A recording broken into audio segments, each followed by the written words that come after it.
رجب کو رجب کیوں کہتے ہیں؟ رجب کو رجب اسی لیے کہتے ہیں کہ رجبن یہ ترجیبن سے لیا گیا ہے، ترجیبن سے بنا ہے،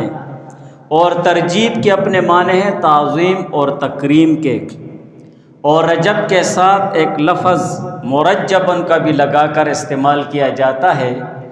یہ بھی اسی تعظیم کے معنی کے لحاظ سے ہے، رجب المرجب، اور مرجبن کے معنی تعظیم کے آتے ہیں،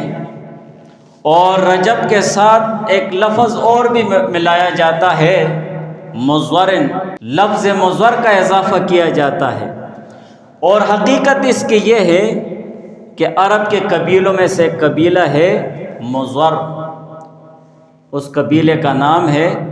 اور یہ لوگ رجب کے مہینے کی بہت زیادہ تعظیم کیا کرتے تھے، بلکہ تعظیم میں بہت زیادہ غلو اور تاکید سے کام لیا کرتے تھے، اس لیے یہ قبیلہ ان کے نام کی طرف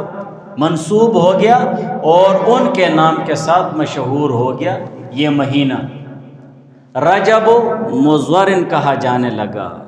اور عرب کے لوگ اسلام سے پہلے بھی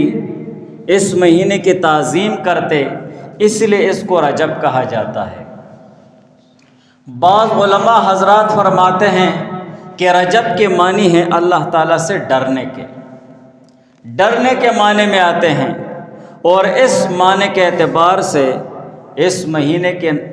رجب نام رکھنے کی وجہ یہ ہو گئی تاکہ اس مہینے میں لوگ اللہ تعالیٰ سے ڈریں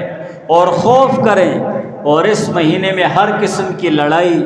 اور جھگڑے اور گناہوں سے بچنے کی کوشش کریں کہ اللہ تعالیٰ نے ان چیزوں کو منع کیا ہوا ہے، اس لیے کہ رجب یہ ادب اور احترام والا مہینہ ہے۔